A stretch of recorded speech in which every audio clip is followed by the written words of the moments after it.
नमस्कार दोस्तों। लेटेस्ट जी के क्विज यूट्यूब चैनल में आपका दिल से स्वागत है दोस्तों। हम हर कोई बात सबको बता देते हैं और इसे किया नुकसान होता है ये हम कभी नहीं सोचते। लेकिन जीवन बड़ा कठिन है और इस दुनिया में अच्छी से जीना है तो हर कोई बात किसी को नहीं बताना चाहिए, क्योंकि सबका जीवन में जैसा भलो सोचने वाला इंसान भी बेसा बुरा सोचने वाला इंसान भी है। आप हम सबके घर में कुछ न कुछ जरूरी बातें होते रहते हैं, जैसे माता पिता से बातें, आपने पत्नी से बातें, आपने बच्चों से बातें, आपने भाई बहन से बातें, और घर की जो भी बातें होती है वह बात घर आपने परिवार के बीच ही रहना चाहिए। क्योंकि घर की बात जैसा पैसा की बात, कोई भी सुख दुहक की बातें, कोई झगड़ा की बातें आपने ही परिवार की अंदर ही रहना चाहिए। अगर ये सब बातें बाहर किसी को पता चलता है तो वह व्यक्ति इसका बड़ा फायदा उठा सकते हैं। इसलिए हमेशा घर की बातें किसी को नहीं बताना चाहिए। एक बात जो लगभग सभी ने बचपन से सुनते आ रहे हैं कि धीरे बोलो कोई सुन ना ले, ये बात हम सबके कानों में पड़ी होगी और हमारे मुंह से भी निकले होगी। लेकिन सोचने वाली बात यह है कि ये शब्द कब कब हमारे मुंह से निकलता है और कब कब हमारे कानों में पड़ता है, क्योंकि ऐसी काम ही गुप्त राज होते हैं जो हम दूसरों की कानों में पड़ने नहीं देना चाहते। अक्सर परिवार में अशांति का कारण हम खुद ही होती है। हम इस बात को देख पाए भले ना देख पाए, पर यह असल सत्य है, क्योंकि जाने अनजाने मूर्खता भी शाम खुद ही अपनी बातें दूसरे को बता देते हैं जो हमें कभी भी नहीं बताना चाहिए, और वही जो जाने अनजाने हमने किसी दूसरे को सामने बता देते वही हमारे दुहक की कारण बन जाता है, वही हमारे झगड़े का कारण बन जाता है। और फिर बाद में हमें पछतावा होता है कि मुझे ये बात किसी को बताना नहीं चाहिए था, मेरी गलती की वजह से मैंने जाने अनजाने ये बात सभी को बता दिया। इसलिए आज की जो भगवान बुद्ध की कहानी में आपको सुनाने वाला हूं, उसे सुनने के बाद आपको 7 ऐसी बातें पता चलेगा जो आपको कभी किसी को नहीं बताना है। ये जो 7 बातें हैं जो किसी को नहीं बताना है, क्यों नहीं बताना है, इसके पीछे का तर्क भी आपको पता चलेगा। और इन 7 बातों के अलावा अगर आपको लगता है कि कोई बात ऐसी है जो इस कहानी में छूट गई है या नहीं बता पाया, तो कमेंट करके जरूर बताना। तो चलिए शुरू करते हैं आज की कहानी। बुद्धिमान व्यक्ति ये 7 बातें किसी को नहीं बताते। एक समय की बात है, एक नगर में पिंकू नाम का एक लड़का रहता था। वह लड़का बहुत ही गरीब परिवार से था। कुछ पैसा नहीं था उसके पास, 2 वक्त की दाल रोटी भी बड़ी मुश्किल से उसके नसीब होता था। वह लड़का किसी काम की तलाश में दिन रात खोज करने की बाद में भी उसे कोई काम नहीं मिल रहा था। फिर वह लड़का अपने पत्नी के सामने अपनी सारी परेशानी, सारी समस्या बता दी। उसने अपनी पत्नी को कहा कि मैं जिस जगह भी काम मांगने के लिए जाता हूँ तो हर कोई मुझे ये कहकर काम नहीं देता कि हमारे यह कोई काम की जगह खाली नहीं है। मैं बहुत काम ढूंढा, फिर भी मुझे कोई काम नहीं मिला। मैं काम की तलाश करते करते थक चुका हूँ। मुझे समझ नहीं आ रहा है मैं तुम लोगों पेट कैसे पल्लू, ये परिवार कैसे चलेगी, आपने बच्चों को कैसे बड़ा करूंगा, और ये चिंता मुझे दिन रात खाए जा रहा है। ये सुनकर उसकी पत्नी ने कहा कि तुम एक आदमी के पास सिर्फ एक बार ही काम मांगने के लिए जाते हो, और जब वह काम नहीं देता तो तुम 2 बार जाते तक नहीं हो। अगर उनसे काम लेना है तो तुम्हें हमदर्दी जतनी होगी, तुम्हें उनसे हमदर्दी हासिल करनी होगी, अपनी गरीबी दिखानी होगी, ताकि वह लोग तुम्हारी मजबूरी देखकर तुम्हें काम पर रख ले। इसलिए शर्म मत करो और उन्हें अपनी मजबूरी बताओ, अपनी गरीबी बताओ, और इसी उपाय से तुम काम पा सकते हो। उसकी पत्नी की बात पिंकू की मस्तिष्क में बैठ गई और अगले दिन वह काम मांगने के लिए उसी सेठ के पास जा पूछा जहां पर वह पिछले दिन काम लगने के लिए गया था। लेकिन इस बार उसने हाथ जोड़कर उस सेठ से प्रार्थना की, उससे विनती की कि मैं बहुत गरीब हूं और मेरा परिवार भूखा है, मेरे 2 छोटे छोटे बच्चे हैं, मुझे काम की बहुत जरूरत है। वो जो कुछ भी पैसा देंगे वह उससे ही संतुष्ट हो जाएगा, पर कृपा करके मुझे आपने यहाँ पैर काम पे रख ले। उसकी ये हालत देखकर उस सेठ ने उसे अपने पास काम पे रख लिया। वह रोज वहां काम पर जाने लगा। अंदर ही अंदर वह बहुत खुश था कि उसे काम तो मिला, लेकिन उसे तनख्वाह दूसरे लोगों से कम मिलता था। वही काम जो दूसरों लोग कर रहा था उन्हें ज्यादा तनख्वाह मिल रहा था और पिंकू को कम तनख्वाह मिल रहा था। जब इसकी बारे में सेठ से कहा तो सेठ ने कहा कि देखो भाई, तुम्हें काम की जरूरत थी और मैंने तुम्हें काम दिया। मेरा धन्यवाद करने की बजाय तुम मुझसे शिकायत कर रहे हो, ये किसी इंसानियत है। ये सुनकर पिंकू वहीं पर चुप हो गया। बात कहीं ना कहीं सत्य थी। सेठ ने तो उसे मजबूरी के हिसाब से ही उसे काम दिया था और इसलिए वह उसे आपने अनुसार ही वेतन देता था। लेकिन धीरे धीरे ये बात आपने दोस्तों और आपने रिश्तेदारों को भी बताना शुरू कर दी कि उसका सेठ कैसा आदमी है और उसे कितना वेतन देता था।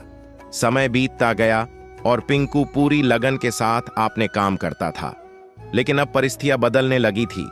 सेठ अब पिंकू से दूसरों लोगों से ज्यादा काम लेता था और उनसे काम तनख्वाह उन्हें देता था। ये बात पिंकी की मन ही मन में बहुत खटकती थी। वह दूसरों से ज्यादा मेहनत कर रहा है और उनसे कम तनख्वाह पा रहा है। इससे उसको अपने आत्मसम्मान को बहुत चोट पहुंची। अब धीरे धीरे उसका मन अब काम से हटने लगा। उसका मन काम में लगता ही नहीं था। जाहिर सी बात है कि ऐसी जगह किसका मन लगेगा जहां आदमी को अपने आत्मसम्मान के साथ समझौता करना पड़े। इसलिए जल्द ही उसने अपने काम छोड़ दिया और वह घर पर आकर खाली बैठ गया। अब उसके पास घर का खर्चा चलने के लिए भी पैसा नहीं बचे। इसलिए वह अपने रिश्तेदारों और अपने दोस्तों से सहायता मांगने शुरू कर दिया। लेकिन उसका दोस्त और उसका रिश्तेदार उसके सामने तो उसे दया की पात्र समझते थे, उसे दिलासा देते थे, लेकिन उसका पीछे उसका मजाक उड़ाते थे।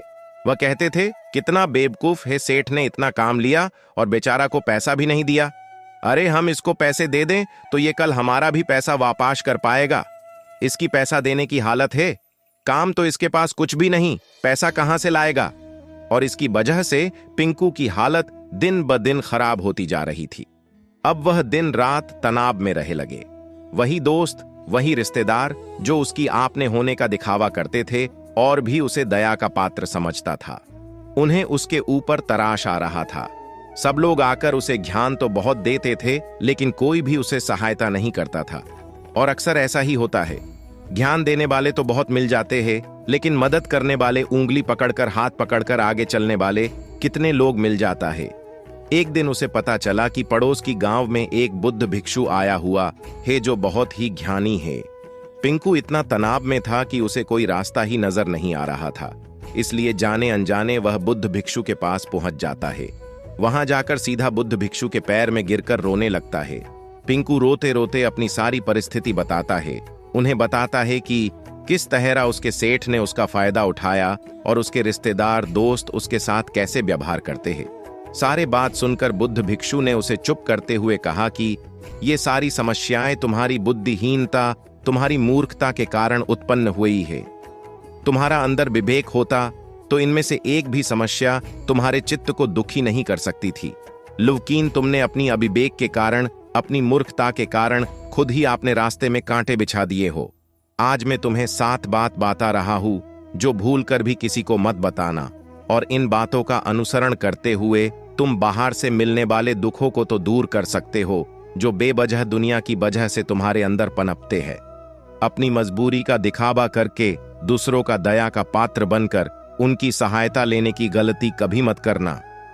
हो सकता है कि आज वह तुम्हारी मजबूरी देखकर तुम्हारी सहायता करते, लेकिन कल वह तुम्हारा फायदा उठाने से भी दोबारा नहीं सोचेगा, और अगर फायदा भी नहीं उठाएगा तो दूसरों के सामने तुम्हारा मजाक बनाने में वह आदमी कभी दोबारा नहीं सोचेगा। इसलिए कभी भी अपनी मजबूरी का दिखावा ना करे। अगर घर में 2 रोटी है, सूखी रोटी, तो वही खाकर सो जाओ, लेकिन दूसरों को इसके बारे में भनक तक नहीं लगने चाहिए। जरा आप खुद सोचो, मजबूरी बनने का क्या जरूरी होता है एक इंसान का? या तो वो दूसरों से सहानुभूति करना चाहता है या तो उनसे कोई आर्थिक मदद चाहता है। लेकिन दोनों ही परिस्थिति आप देखो तो दूसरा आदमी आपका फायदा उठाने से दोबारा नहीं सोचेगा, और अगर वह फायदा नहीं भी उठाएगा तो अपनी नजर में तो आपको वह मूर्ख ही समझेगा, बेवकूफ समझेगा, और दूसरों के सामने आपका मजाक तो जरूर बनाएगा। इसलिए अपनी मजबूरी के बारे में किसी को मत बताना। जरा सोचो कि अगर हम अपने अतीत की गलतियां किसी दूसरे को बताते हैं तो उसका क्या प्रभाव होगा। वह गलतियां ठीक तो नहीं की जा सकती, जाहिर है, तो उन्हें बताने का क्या जरूरी है। आप अपने अंधेरे पक्ष को खुद दुनिया का सामने बता रहे हो, खुद अपनी गलतियां दूसरों के सामने बता रहे हो। इससे एक आदमी की नजर में एक चरित्र गठित हो जाएगा और वह भविष्य में आपको हमेशा उसी नजरों से देखेगा। इसलिए किसी भी आदमी की नजर में आपने चरित्र गठित मत होने दो। और जरा सोचो कि आप व्यर्थ में ही अपनी भविष्य की रणनीति दूसरों के सामने बता रहे हो। जो लोग आपके काम का हिस्सा ही नहीं है, उनके सामने अपनी भविष्य की रणनीति के बारे में ढिंढोरा पीटने की क्या फायदा। वो लोग आपकी सहायता तो नहीं करेंगे, लेकिन आपकी भविष्य की रणनीति में बाधा जरूर बन सकता है। आप खुद अपनी विवेक का इस्तेमाल करिए और सोचिए कि आपके साथ भी ऐसा हुआ कि आपने अपनी भविष्य की रणनीतियां किसी को बताया हो और वह रणनीति कभी भी कामयाबी ना हुई हो। जरूर हुआ होगा। जरा गौर से सोचिए, याद आएगा। जो भी हमारे घर के अंदर आपस में बातचीत होती है, हमारे माँ बाप के साथ, हमारी पत्नी के साथ, हमारे बच्चों के साथ, हमारे भाई बहन की बात, वह बातें परिवार ही तक सीमित रहना चाहिए। अगर आप ये बात दुनिया के सामने डिंडोरा पिटते हो तो दूसरों को आपकी घर में घुसने की एक मौका मिल जाता है और वह इसका फायदा उठाने से कभी भी दोबारा नहीं सोचेंगे। वह आपकी परिवार की सदस्य को आपसे दूर कले कर जाने की कोशिश करेंगी।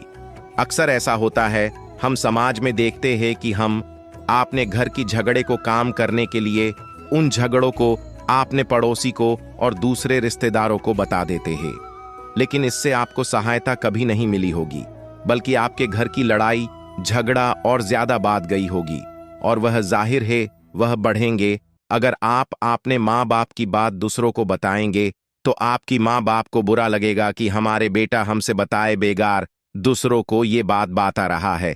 इसलिए अपनी घर की बातें और अपनी घर की लड़ाई झगड़ा किसी के सामने मत बताना।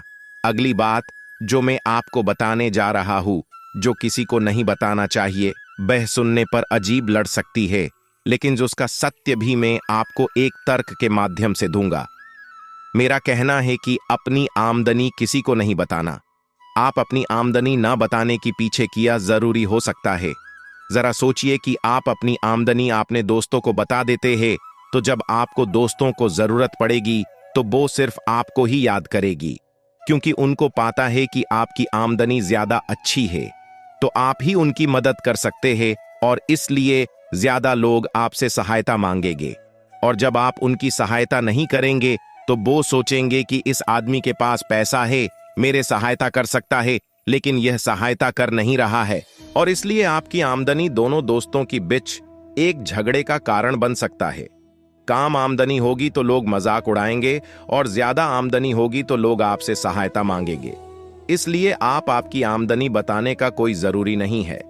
अक्सर इंसान को पता नहीं होता है कि उसकी कमजोरी और उसकी ताकत क्या है, लेकिन आपको अपनी कमजोरी और अपनी ताकत पता है तो पहली बात तो आप बहुत ही बुद्धिमान आदमी हैं, और दूसरी बात आपको ये बातें किसी से सजा नहीं करनी है, क्योंकि अगर आपकी कमजोरी दूसरों को पता चल गई तो वह आपकी कमजोरी का फायदा उठाएंगे, और अगर आपकी ताकत पता चल गई तो वही ताकत आपकी कमजोरी बन जाएगी, क्योंकि वो ताकत दूसरे आदमी को पाता है और वो ताकत की कमजोरी भी ढूंढ ही लेगा।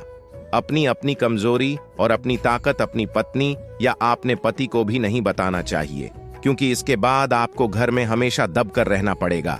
आप अगर अपने मित्रों के बारे में अगर दूसरों लोगों को बताएंगे तो वह आपकी मित्र के साथ अपनी घनिष्ठ बनकर आपको धोखा दिलवा सकते हैं, आपकी गहरा मित्र को आपसे दूर करवाने का प्रयास कर सकते हैं। अक्सर आम आदमी ऐसा नहीं करता, लेकिन आपकी दुश्मन ऐसा करने की कोशिश कर सकते हैं। और दूसरी तरफ आपकी शत्रु का भी किसी को नहीं पता लगना चाहिए, क्योंकि आज जो आपकी मित्र है, अगर कल वह आपका दुश्मन हो गया तो वह आपकी दुश्मन के साथ ही मिलकर आपको परास्त कर सकता है, आपको धोखा दे सकता है। इसलिए आपने सबसे अच्छे दोस्त को भी आपने दुश्मन के बारे में कभी मत बताना। आप जो दान करते हो तो दान के बारे में भी किसी को नहीं बताना, नहीं तो दान करना व्यर्थ हो जाता है, बेकार हो जाता है। जब आप आपकी दान का डिंडोरा पीटते हो तो तब आप ये जताना चाह रहे हो कि मैं कितना बड़ा दानी पुरुष हूं, और ये आपके अंदर एक अहंकार निर्मित करेगा। इसीलिए दान गुप्त रूप से किया जाना ही अच्छा होता है और उतना ही फलदायी होता है।